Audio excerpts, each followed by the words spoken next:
Buenas tardes, chicos y chicas, espero que se encuentren bien. Esta es nuestra segunda clase, nuestro segundo intento de ver cómo está corriendo, ¿verdad?, el proceso de una clase online. A juzgar porque no he recibido ningún mensaje, bueno, recibí un solo mensaje diciéndome que le había pasado diferente y chévere cogiendo la clase.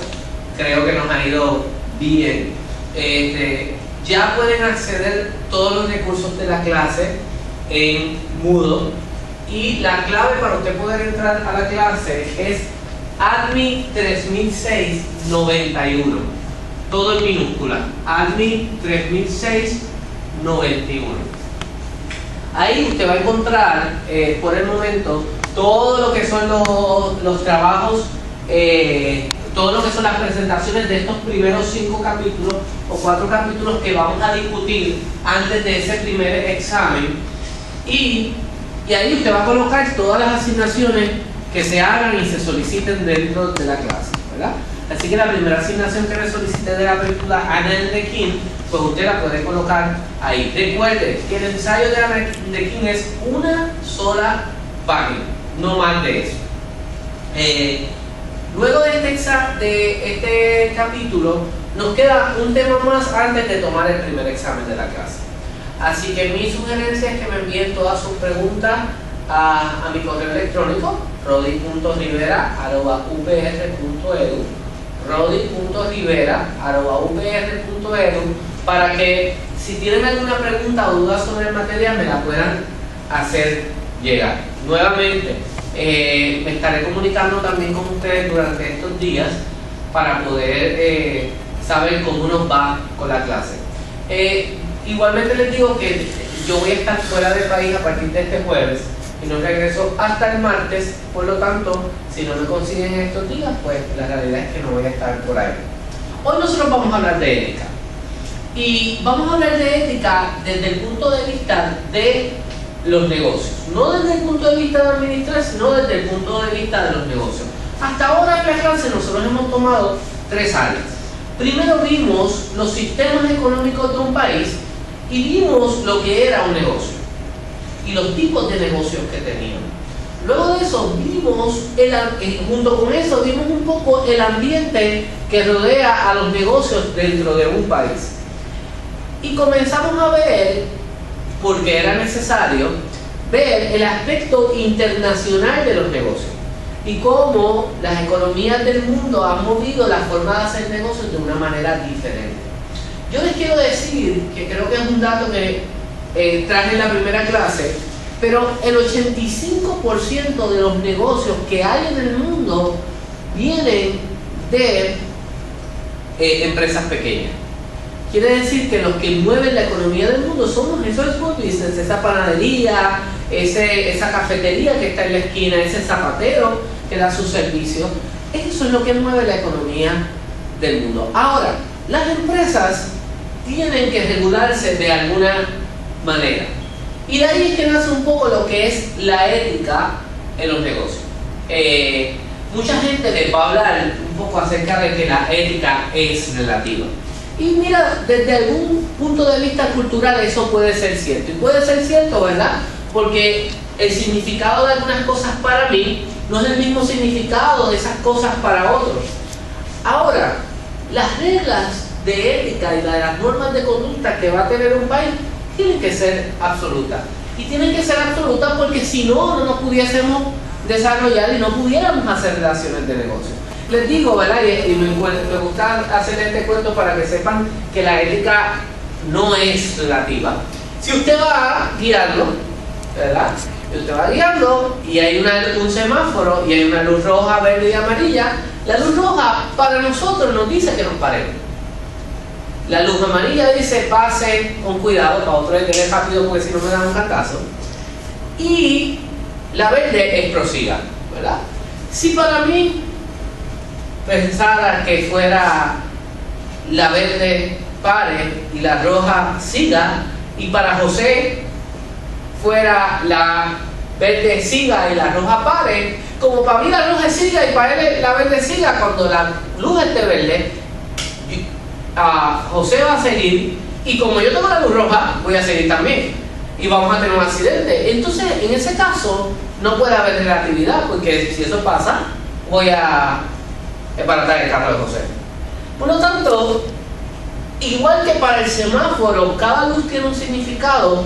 Dentro de los negocios, la ética tiene que tener un significado que se utiliza para manejar la forma en que nos vamos a relacionar unos con otros por el bien de la organización.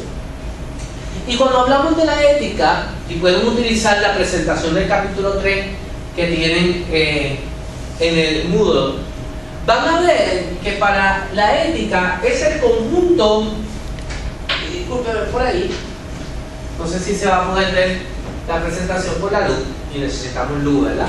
Para que ustedes puedan ver, pero en el primer slide de la... no lo van a ver porque el infocus está bañado, pero en el primer slide de la presentación, y si la pueden tener, sería ideal, habla de la definición de ética. Y cuando nosotros hablamos de ética, desde el punto de vista de los negocios, es el estudio de lo que es correcto o incorrecto y esos estándares morales para juzgar esas acciones. Repito, la ética es el conjunto, ¿verdad? Diciéndoselo de otra forma, es el conjunto de reglas que definen lo que es correcto o incorrecto desde una perspectiva de negocio. Así que cuando nosotros vamos a mirar las perspectivas de los negocios, tenemos que estudiar lo que es bueno o malo de acuerdo a esa cultura de negocio. Sí, nuevamente, si nos movemos de país en país, la definición de bueno o malo puede ser distinto, pero aún así cada lugar tiene su concepto de ética. Y existen 4 teorías que nosotros podemos definir como teorías éticas. La primera teoría que vamos a ver es la teoría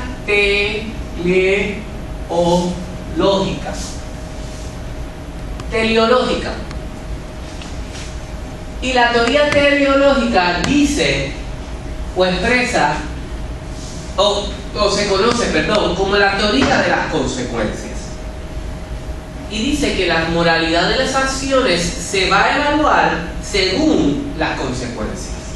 La moralidad de las acciones se van a evaluar según las consecuencias. Y tiene 2 vertientes. Una es el egoísmo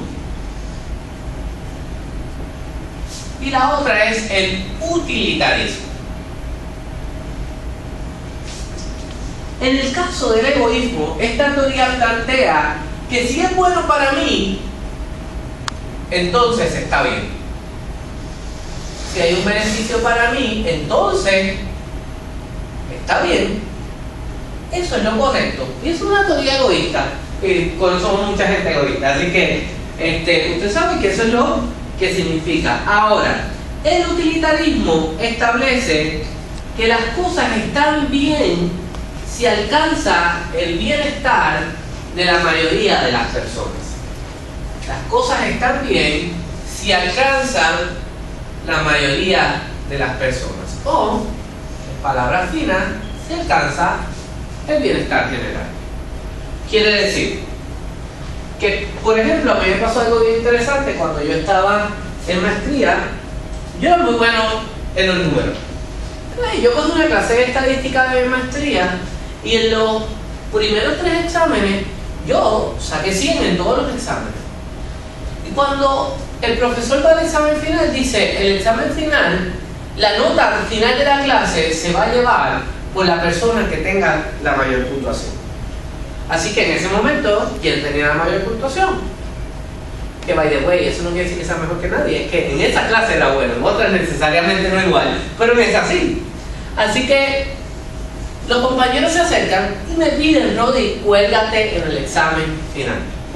Porque muchos de nosotros necesitamos pasar esta clase y si tú sales bien, nosotros nos colgamos. Por lo tanto, yo fui al examen final y en un acto de bienestar general dejé parte del examen en blanco. Yo seguí sacando a la clase, pero desde el punto de vista ético, que puede ser incorrecto, no estoy diciendo que es correcto, Eso es lo que significa el utilitarismo. Si ese era el beneficio de la mayoría de las personas, entonces estaba bien hecho. Eso puede ser mediocre, by the way. Ahora, esa teoría teleológica se basa en la moralidad de las acciones, en las consecuencias.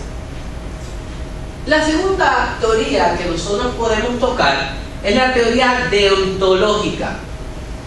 La segunda teoría que nosotros miramos es la teoría deontológica.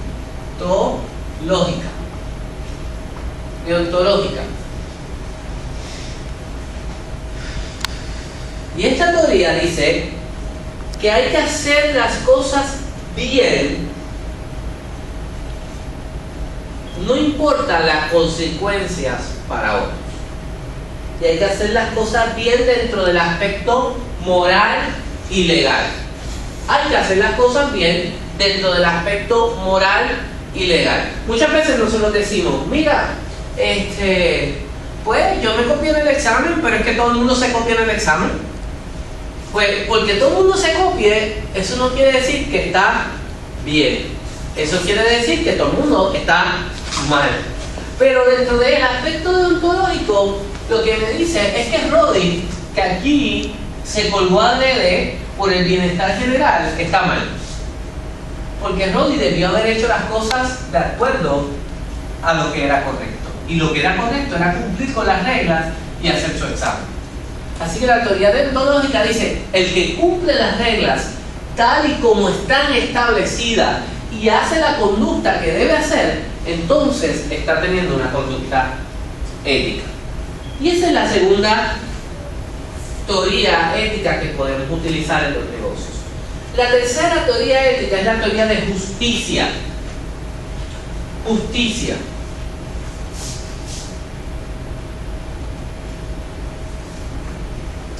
Y en la teoría de justicia, lo que se establece es que hay principios que deben guiar las relaciones de los individuos. Hay principios que deben guiar las relaciones de los individuos. Y a ese principio nosotros le llamamos leyes. Esos principios que van a medir las relaciones de los individuos, a eso le llamamos leyes. Y en las organizaciones le llamamos códigos. En los países le llamamos leyes y también afectan a los negocios. Y en los negocios le llamamos códigos. Y básicamente el punto de vista de la teoría de ética de justicia es que nosotros debemos lograr que en el desarrollo de las actividades de nuestra empresa hayan tres cosas. Haya equidad. Y cuando hablamos de equidad, es que todos los miembros de la empresa sean tratados de igual manera. Todos los miembros de la empresa sean tratados de igual manera. Dice la justicia que tú debes ser justo. Y cuando hablamos de justo, es que tú realmente le des el valor a lo que hace cada individuo dentro de la empresa y lo reconozcas de esa manera cuando sea positivo, pero cuando sea negativo también lo penalices sin importar tu relación con él. Entonces tú tienes que ser justo en la toma de decisiones. Y nos dice también que tú debes ser imparcial. Y cuando hablamos de justicia e imparcialidad, es que las decisiones se van a tomar de acuerdo a lo que está establecido sin importar las otras áreas. Y que mi punto de vista y lo que yo soy no va a interferir en mi toma de decisiones. Es decir, si yo voy a ser jurado, para que sepan algo, para yo ser jurado en un caso de asesinato, no porque alguien asesinó a un miembro de mi familia, yo voy a llegar a ser jurado pensando que esa persona va a ser culpable.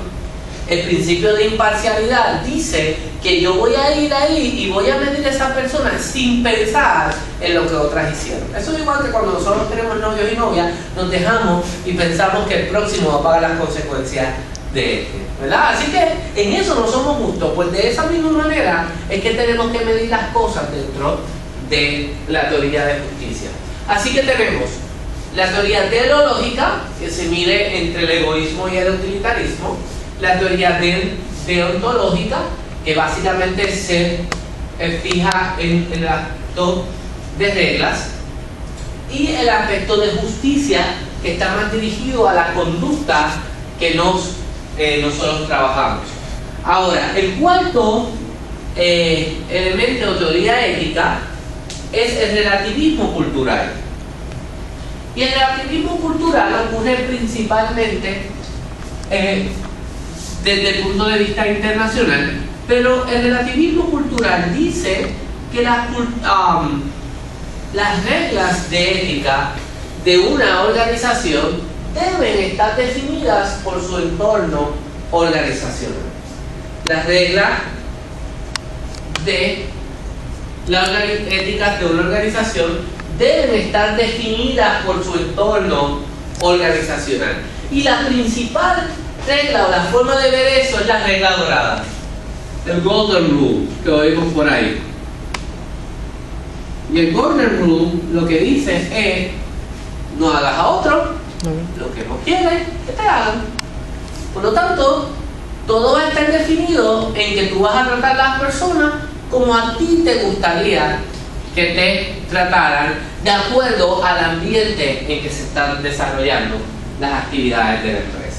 Así que la ética define lo que es bueno o malo de acuerdo a los estándares de una organización, y tenemos 4 teorías que nos dicen cómo podemos manejar la ética en esa organización. Ahora bien, nosotros tenemos que entender que la ética es necesaria para una empresa en diferentes formas.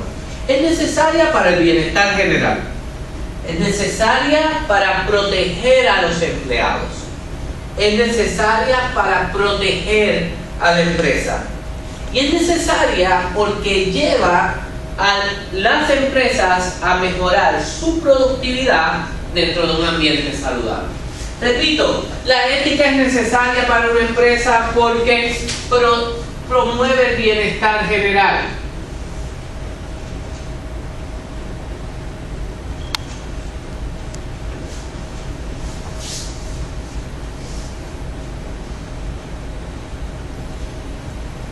Porque protege a los empleados. Protege a la empresa. Y aumenta la productividad. Así que por eso la ética es necesaria para una empresa. Ahora, ¿cómo yo saber qué canales de la empresa definen la conducta ética que yo voy a seguir? ¿Qué canales de una empresa definen la dirección ética que yo voy a seguir? Pues hay 3 elementos dentro de una empresa que debemos definir para definir, perdonando la redundancia, cuál es la dirección de ética de una empresa. Hay 3 cosas que nos dicen para dónde es que vamos dentro de una empresa y va a definir nuestra ética. Lo primero que nos dice la dirección que vamos a seguir ética es la misión. Y la misión de una empresa dice quiénes somos. Cuando nosotros decimos, esta es la misión de la empresa, nosotros lo que estamos diciendo es, esta es nuestra misión, nosotros venimos aquí a servir para este elemento.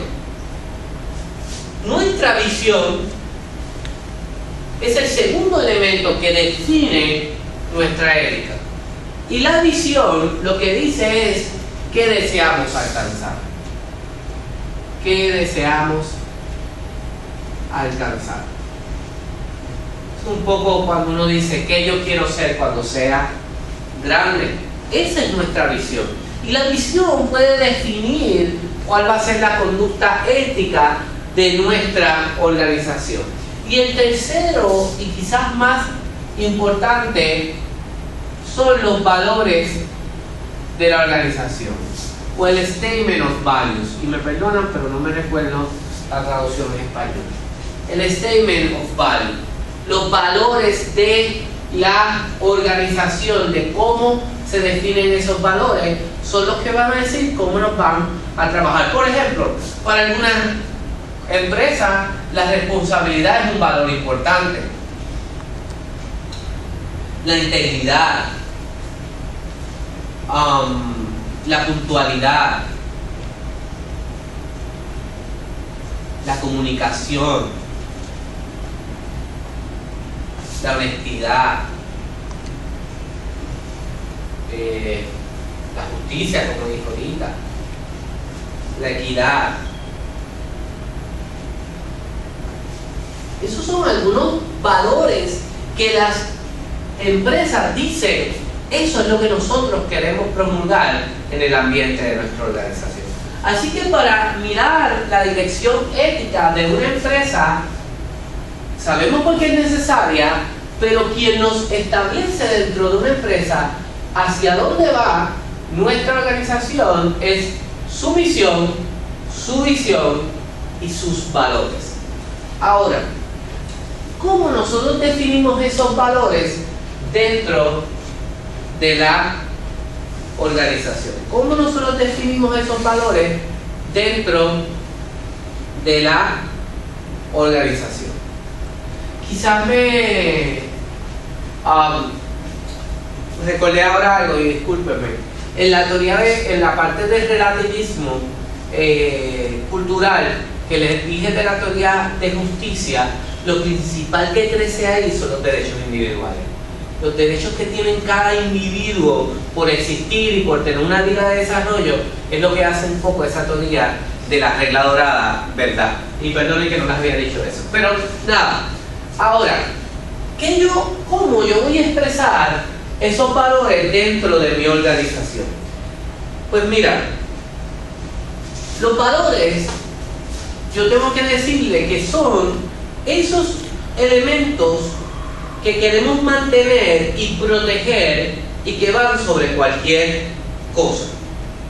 Son esos elementos que queremos mantener y proteger y que van sobre cualquier cosa. Así que cuando nosotros hablamos acerca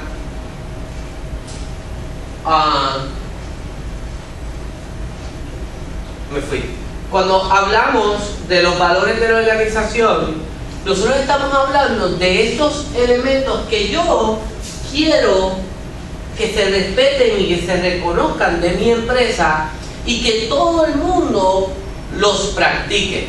Y para que todo el mundo los practique, yo tengo que desarrollar algunos elementos de la organización que comuniquen esos valores. Y lo primero que yo tengo que hacer es definir cómo yo expreso o cómo yo desarrollo los valores éticos dentro de mi empresa. Cómo yo desarrollo esos valores éticos dentro de mi empresa.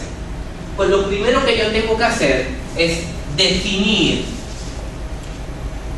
esos valores dentro del contexto de mi empresa. Yo tengo que definir esos valores dentro del contexto de mi empresa. ¿Qué significa integridad para la empresa Apple? ¿Qué significa puntualidad para la empresa Apple, si ese fuera el caso? ¿O qué representa comunicación para Google? Porque lo que representa comunicación para Google no es lo que va a representar comunicación para la UPR, ¿verdad? Yo tengo que mirar cómo se definen esos valores dentro del contexto de mi organización. Una vez yo tenga definido definido esos valores dentro de mi organización, yo debo desarrollar un código de ética o de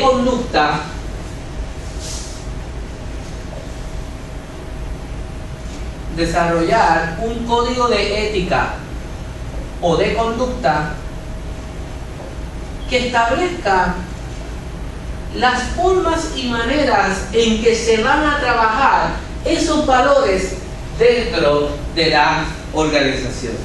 Voy a definir los códigos de ética. Y los códigos de ética lo que permite es a los empleados saber lo que una empresa, los códigos de ética lo que hacen es hacer a los empleados saber lo que una empresa espera de ellos en términos de sus obligaciones y de la conducta que observan con sus compañeros, con los clientes y con los proveedores. Nuevamente, lo que el código de ética dice es, lo que permite es que los empleados sepan lo que una empresa espera de ellos en términos de sus obligaciones y de la conducta que observan con sus compañeros, con los clientes y con los proveedores. Pero el código de ética, en términos generales, son una serie de reglas o directrices preparadas por una empresa para que los empleados sepan cómo deben actuar. Una serie de directrices que definen cómo los empleados deben actuar. Eso es un código de ética. Lo importante de los códigos de ética, y la presentación van a tener un ejemplo, es que los códigos de ética no son punitivos.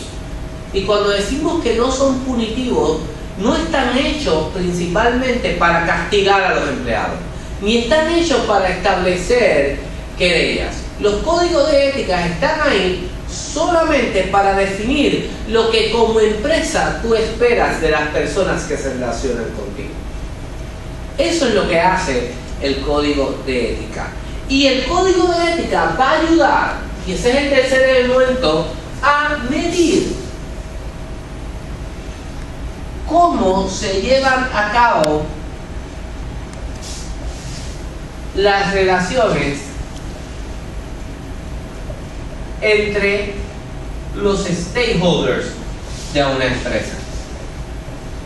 Cómo se llevan a cabo las relaciones entre los stakeholders de una empresa. Y sabemos que los stakeholders de una empresa son muchos. Son los empleados, son los suplidores,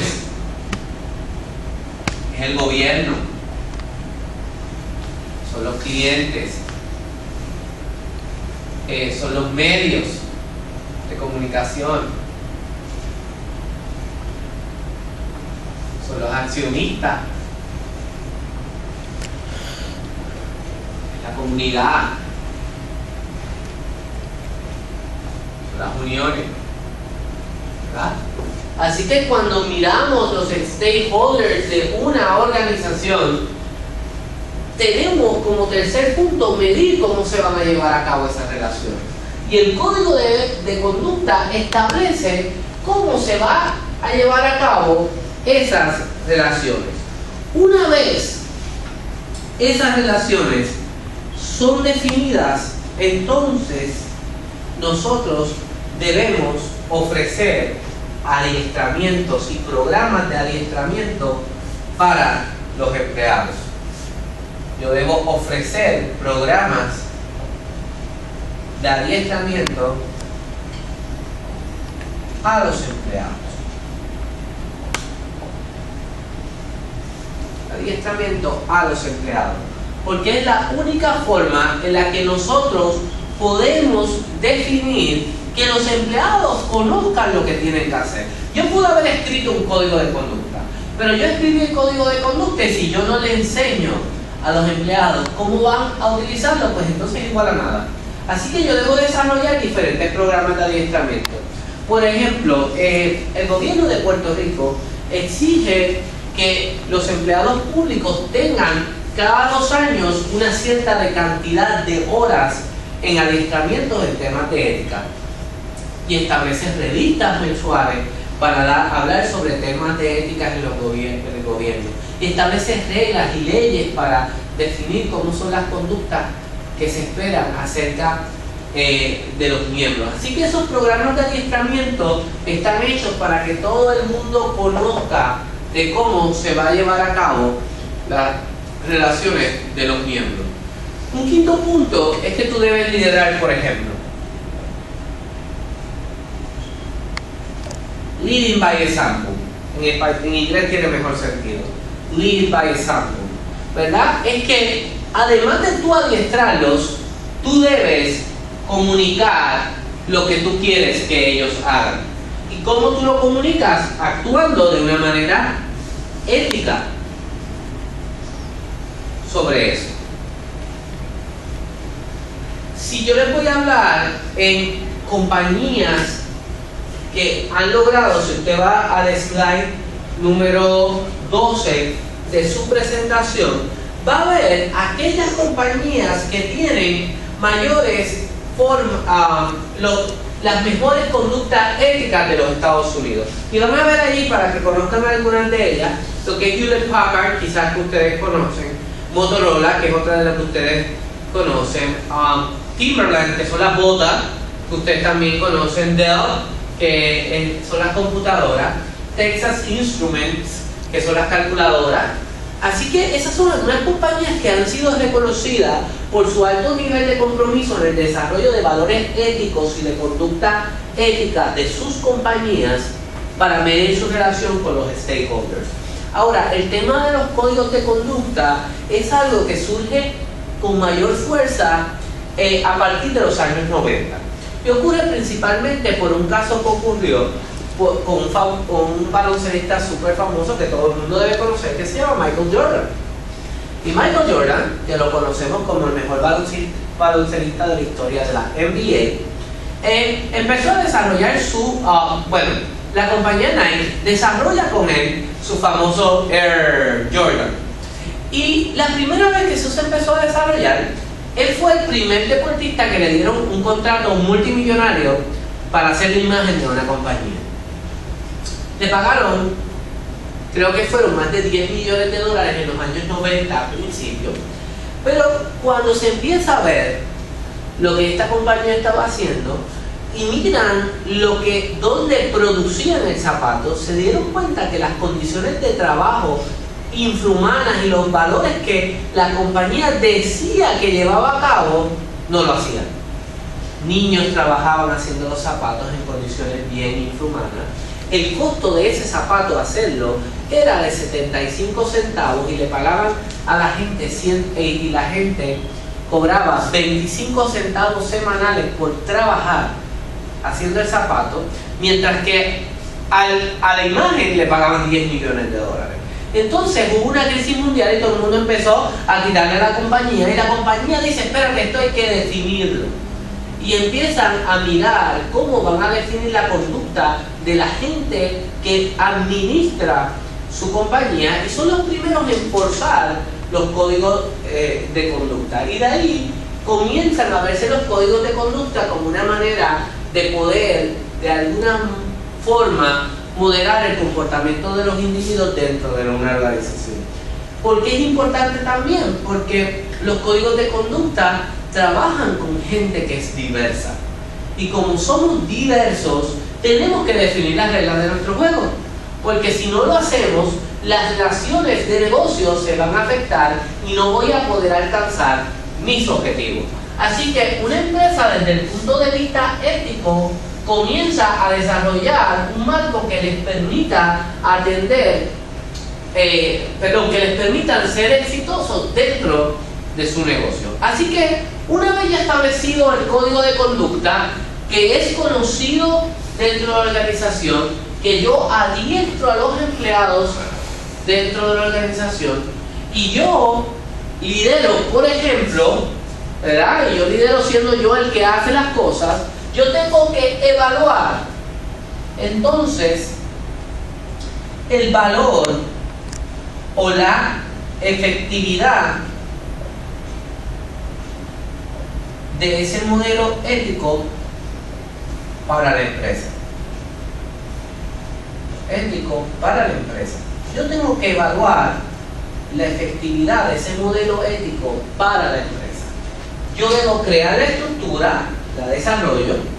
Por ejemplo, aprovecho para decirle, si usted quiere mirar el del Departamento de Administración de Empresa, vaya a la página de el departamento en internet, en UPRH.edu, y va a poder ver nuestro código de conducta. Y nuestro código de conducta está vigente. Usted lo firmó cuando usted entró a la universidad y no se da cuenta de que mañana nosotros decimos todos los días, ay, pues si todo el mundo se copia. Todo el mundo se copia. El código dice que eso es ilegal. Y si hay alguien que un día yo me levanto por el lado izquierdo y como profesor digo, yo quiero procesar a este estudiante, entonces hay unos mecanismos.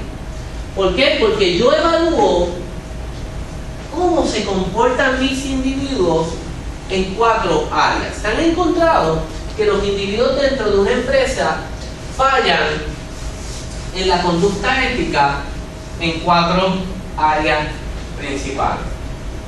Fallan en la conducta ética en 4 áreas principales. Una de las cosas es que no se realicen las tareas tal y como fueron establecidas. No se realizan las tareas tal y como fueron establecidas. Formas en que se violan las normas de conducta.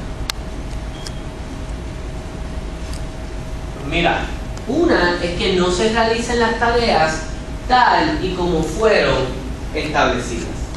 Mire, si usted se fue temprano, si usted tomó breaks en exceso, si usted intencionalmente está trabajando lento para que no le den nuevas tareas, si usted está botando recursos, ¿verdad? Usted saca, por cada cosa usted saca 100 copias para evaluarlas en vez de hacerlo por la computadora. Usted no está siendo ético en ese momento a través de los recursos y está fallándole al código de la organización.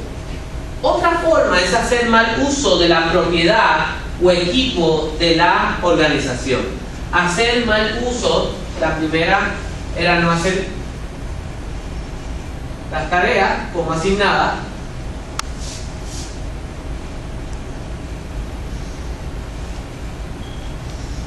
Y la segunda es hacer mal uso de los recursos de la organización.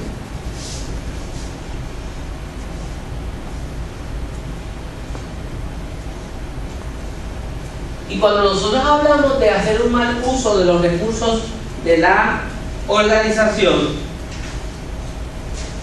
nosotros estamos hablando de, por ejemplo, que usted dañe un equipo intencionalmente. Básicamente usted es joven de la compañía, aunque usted relaje, usted se llevó la grapadora de su trabajo y se la llevó para su casa, usted está yendo en contra de la ética. No, porque que vengan y use, mi hijo saque copias en la fotocopiadora del trabajo, que todos probablemente lo han hecho en algún momento. Eso está en contra del mal uso de los equipos de la organización, porque los equipos están siendo utilizados para propósitos de cumplir la misión y la visión de la organización. Así que esa es la segunda forma en que se puede violar o violentar esos códigos. La tercera, cuando utilizamos nuestro puesto para influenciar el comportamiento. Cuando utilizamos nuestro puesto para influenciar el comportamiento. Utilizamos nuestro puesto para influenciar comportamiento. Mira, cuando yo le digo a todo el mundo, no, porque yo soy el jefe, o cuando yo muestro favoritismo en exceso sobre uno de mis empleados, o cuando yo le digo a otros los secretos o las situaciones de mis empleados, cuando yo le grito en público a un empleado para regañarlo, ¿verdad? Yo estoy haciendo eso. A mí me pasó eso en un restaurante de comida rápida.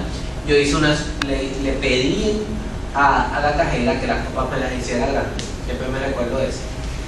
Y la cajera se olvidó de colocar, me cobró, pero se le olvidó decirle a la persona, mira, él había cambiado las papas a grandes. Así que cuando el gerente está haciendo la orden, yo le digo, mira, las papas son grandes, no son pequeñas. Y él le empezó a gritar a su empleada delante de mí. Y él tiró las papas, y él hizo 10.000 cosas. Y realmente él violó la ética y violó el puesto que lo daba porque influenció en su comportamiento, ¿verdad? El poder que él tenía. El cuarto elemento que podemos tener ahí es cuando tenemos un comportamiento hostil o agresivo. Cuando tenemos un comportamiento hostil o agresivo. Y una de las cosas que se da y que muchos hablamos es el comportamiento, el hostigamiento sexual.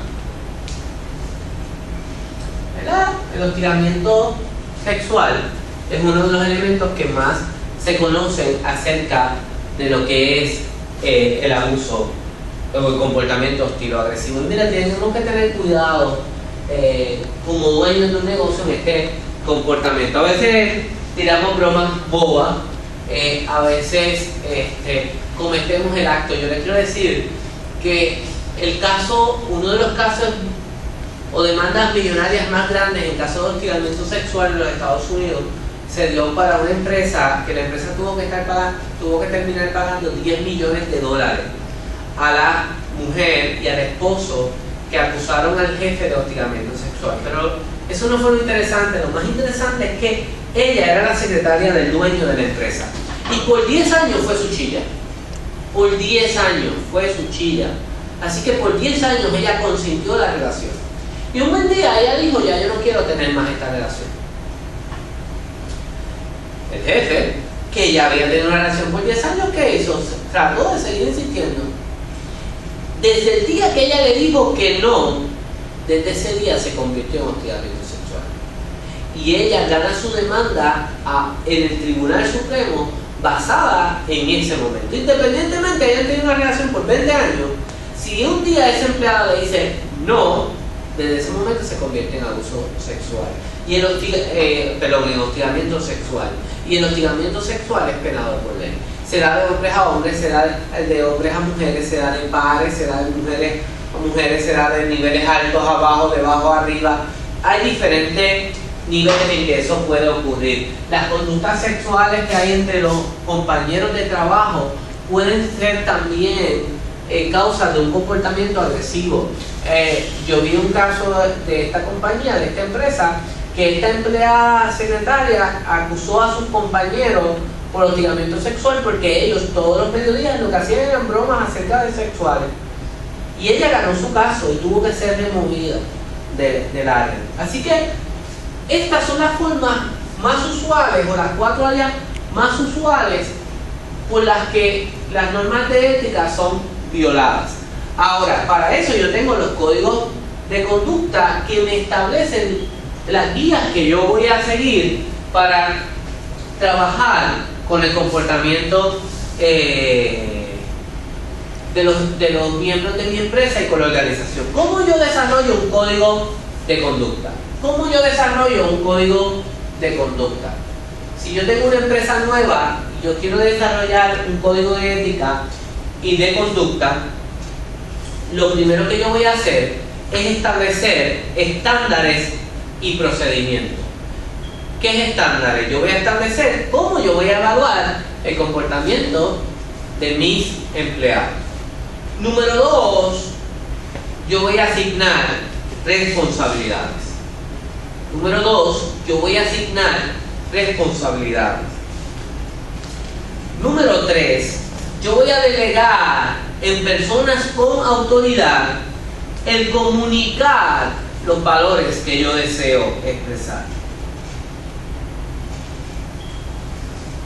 Yo voy a delegar en personas con autoridad que comuniquen lo que yo deseo expresar. 4. Yo voy a establecer mecanismos para reportar las violaciones que ocurran a este código de ética. Yo voy a establecer mecanismos para reportar las violaciones que yo haga a este código de ética. Número 5. Yo voy a adiestrar a los empleados.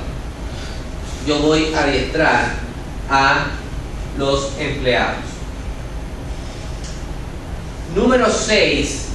Yo constantemente voy a reforzar las conductas, ¿verdad? Si una conducta positiva, yo voy a ir y la voy a resaltar. Si es negativa, yo voy a ir sobre ella. Y número 7. Si hubo una falla, yo voy a buscar mejorar esa área en la que yo fallé. Yo voy a buscar esa área en la que yo fallé. La ética no va solo a depender de una organización, sino de todo aquello que está influenciado por esa organización. Por eso es importante, ¿verdad? Como yo le dije, en este código de conducta, que yo le voy a responder a todos mis stakeholders. Porque los stakeholders de mi organización van a influenciar la forma y manera en que yo me voy a desarrollar como empresa. Por lo tanto, lo que tengo que saber es que yo tengo obligaciones con 4 áreas. Yo tengo 4 áreas con las que yo tengo obligación. Yo tengo obligaciones legales, ¿verdad? Yo tengo leyes que yo tengo que cumplir como empresa. Como empresa yo también tengo obligaciones económicas, ¿verdad? Todas las empresas tienen un movimiento económico y tienen obligaciones que tienen que cumplir. Yo tengo obligaciones filantrópicas. Las empresas están ahí para servir a su comunidad.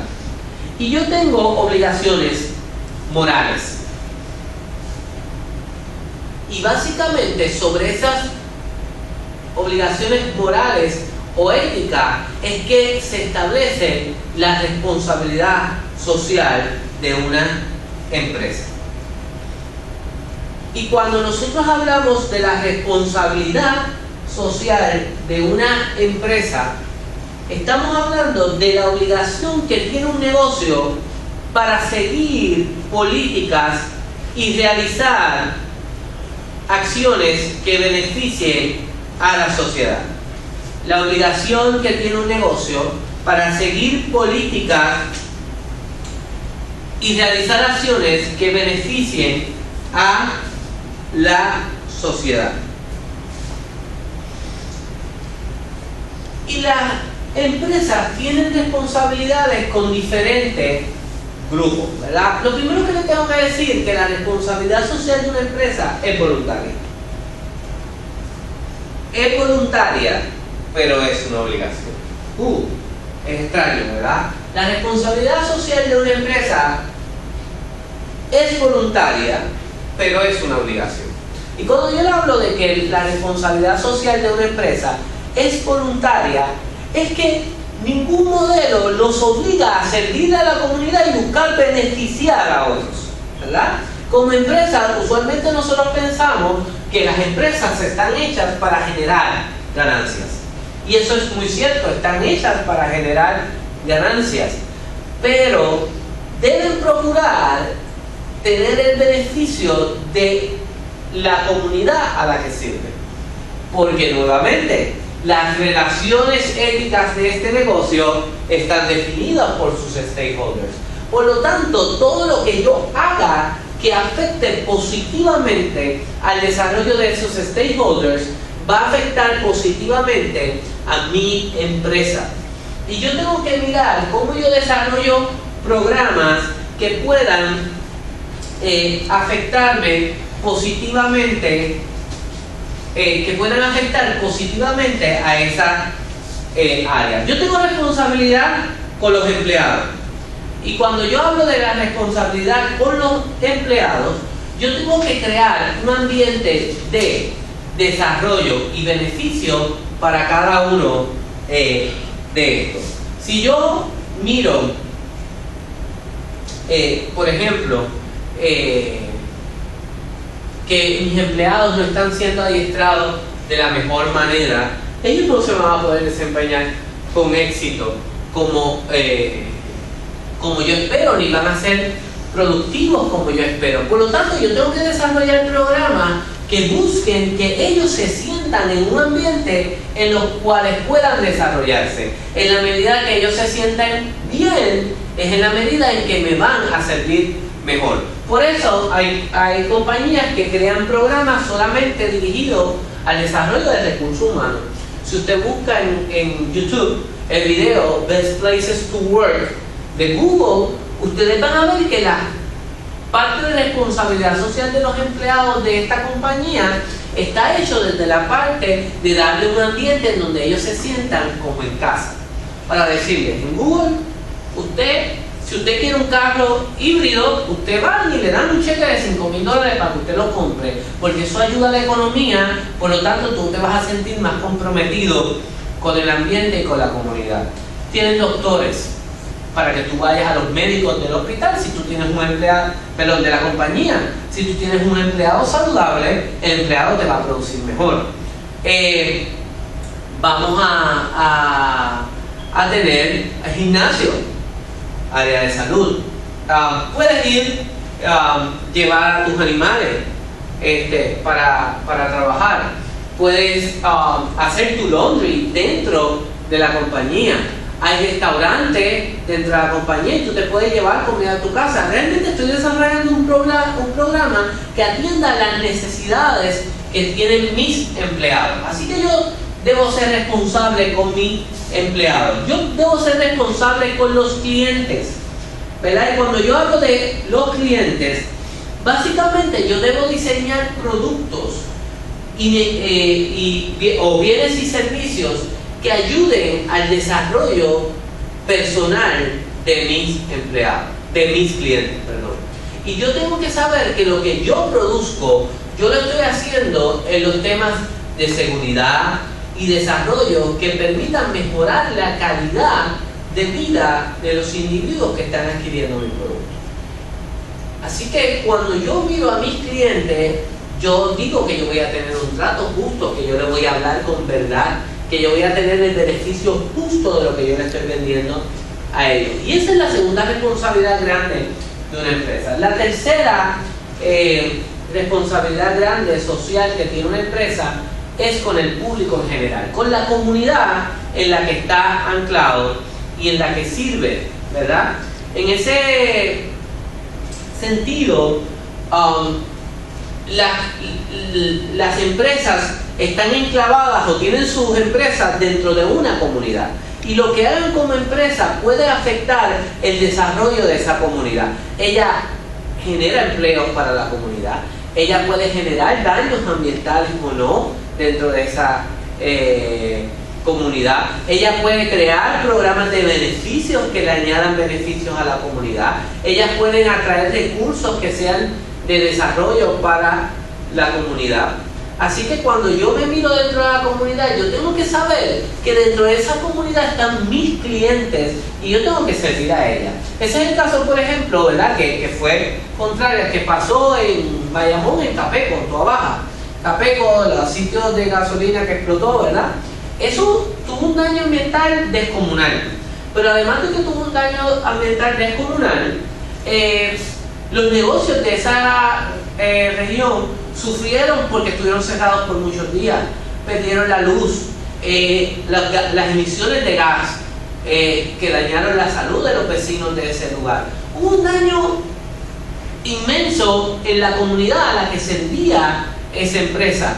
Por lo tanto, la comunidad, la empresa ha desarrollado un programa para reponer de alguna manera ese daño. Y esa es la responsabilidad social que tiene esta empresa con su comunidad. Nunca la podemos olvidar. Y el cuarto grupo con los cuales la empresa tiene una responsabilidad grande es con los inversionistas. Cuando nosotros hablamos de los inversionistas son los que nos dan el dinero que nosotros tenemos para poder operar, y con los que nosotros le vamos a dar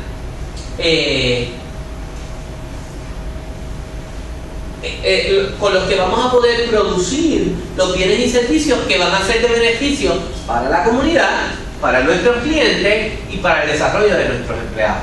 Por lo tanto, a los inversionistas es importante que nosotros desarrollemos programas que les hable a ellos claramente sobre el desarrollo de la empresa, que la información que tengan sea una información correcta, que les permita tomar decisiones justas, que usted le dé los dividendos, ¿verdad?, y los ingresos que merecen por la inversión que hacen, que usted le dé participación en las decisiones de la empresa, que usted establezca o reciba las ideas de ellos para mejorar a la organización. Ese fue el caso en contra, ¿verdad?, que le pasó a Martha Stewart. Martha Stewart, la que hace las sábanas de Kmart, yo creo que es la mayoría de las que está.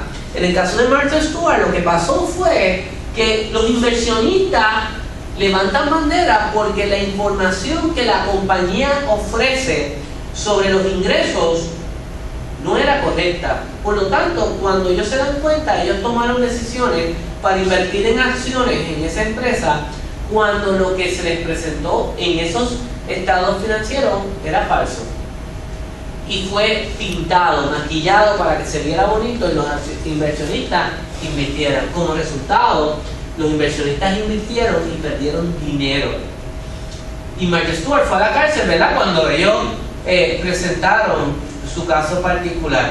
Pero la realidad es que lo que nos dice es que las empresas deben desarrollar programas y ser responsables con esos inversionistas que añaden dinero a su negocio. Hay dos modelos de responsabilidad social o dos áreas de responsabilidad social que las empresas están desarrollando con mayor fuerza. El primero es programas filantrópicos o de desarrollo.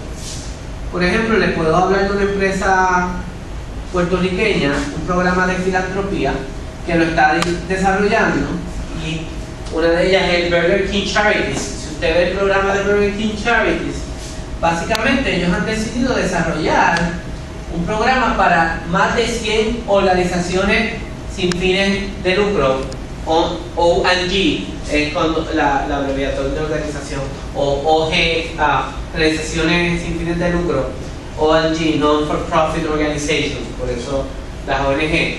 Y básicamente Burger King responde socialmente a ellas desarrollando un programa exclusivo para ellos, que lo que busca es maximizar el beneficio a la sociedad en diferentes áreas. Ellos tienen programas para estudiantes, tienen programas para pacientes con alguna enfermedad, tienen programas para organizaciones que atienden a mujeres maltratadas, a niños maltratados, a expresidiarios. Básicamente ellos atienden todos los problemas de su comunidad y desarrollan un programa de filantropía. Básicamente la Universidad de Puerto Rico se benefició de la responsabilidad social de los programas de filantropía de muchas empresas, que lo que han hecho es que crearon el programa de fondo total, que la Universidad de Puerto Rico se benefició, ¿verdad?, este programa de filantropía donde la universidad recibe todos los fondos de esas empresas o esos individuos que quieren llevar su responsabilidad social a un mayor nivel. Y la otra área en donde las empresas se están moviendo mucho es lo que es en los programas ambientales o programas de prevención, de protección ambiental.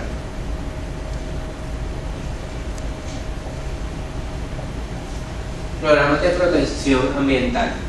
Y en esta área las empresas han desarrollado programas en 5 áreas. Uno es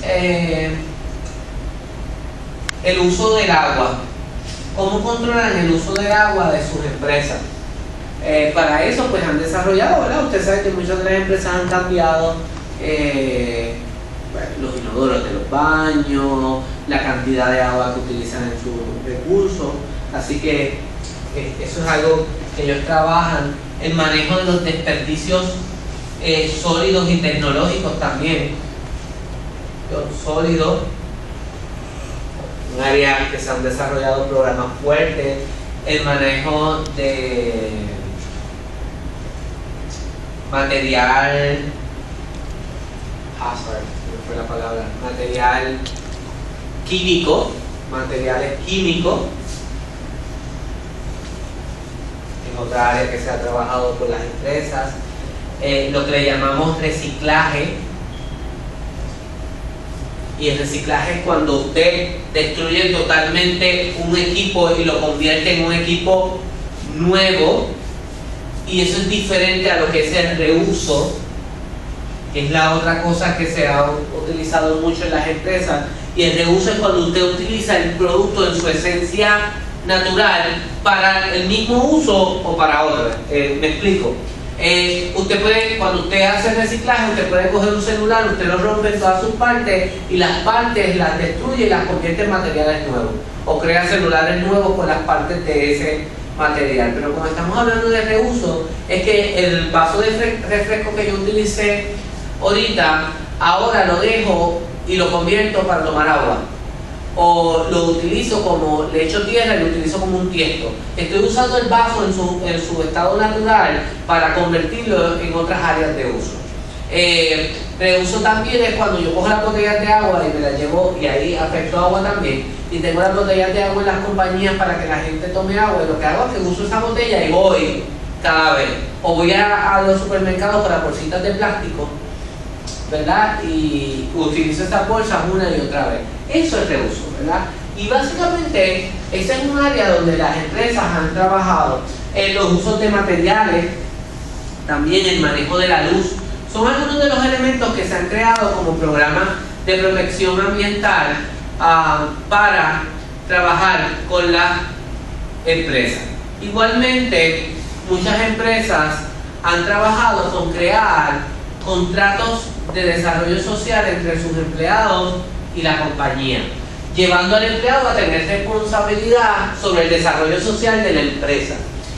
Un ejemplo de una compañía puertorriqueña que está haciendo eso es el Banco Oriental. El Oriental Group está desarrollando un programa de filantropía social para los empleados. Como parte del contrato, cuando tú empiezas vas a empezar a trabajar en esa empresa, y eso es algo que va a venir dentro de pronto, está en la fase de implementación ahora. Como parte de la responsabilidad social de esa empresa, lo que la empresa hizo fue que en su contrato dice que el empleado tiene que involucrarse en un proyecto social que la empresa determine durante su estadía dentro de la empresa, y que va a ser evaluado y medido en su desempeño basado, entre otras cosas, por ese proyecto social o de desarrollo que haga. Por lo tanto, las empresas han desarrollado programas de filantropía, programas ambientales y programas de desarrollo social con sus propios empleados, como una medida para mejorar el desarrollo de las empresas. Quiere decir, en resumen, que las empresas hoy han creado modelos éticos o necesitan crear modelos éticos para controlar la conducta ética de los individuos, y que la conducta ética de los individuos lo que mide es lo que es correcto o incorrecto de acuerdo al lugar donde se hacen los negocios. Que existen 4 teorías éticas por las cuales yo puedo medir la conducta y definir la conducta de los individuos. Que para una empresa definir el área de ética observa 3 áreas principalmente: su misión, su visión y sus valores organizacionales.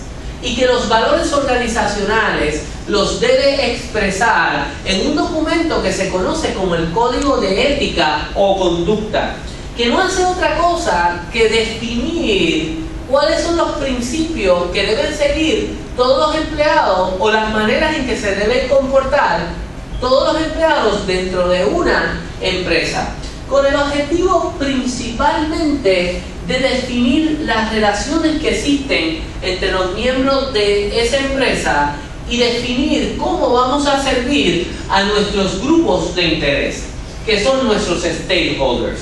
y que nuestros stakeholders esperan no solamente que nosotros tengamos una conducta ética como empresa, también esperan que nosotros desarrollemos programas de responsabilidad social, y que esos programas de responsabilidad social, aunque son voluntarios, realmente son una obligación de una empresa para poder, entre otras cosas, adelantar el beneficio económico que quiera tener cuando sirve a una comunidad. Y que la obligación principal de una empresa está en 4 grupos principales. Sus empleados, porque son los que desarrollan las actividades de la empresa. Sus clientes, porque son los que adquieren los bienes y servicios que se van a trabajar. La comunidad en general, porque la comunidad en general es la que define de alguna manera lo que la aceptación o el nivel de aceptación que van a tener las empresas. Y finalmente las empresas tienen que tener responsabilidad con sus inversionistas, porque son los que les dan el poder económico o los ingresos que necesitan para poder operar. De acuerdo a esos modelos, las compañías crearon estas 3 áreas: filantropía, protección del ambiente y responsabilidad social o contratos con sus empleados para afectar a su sociedad. Y de eso se trata la ética en las empresas.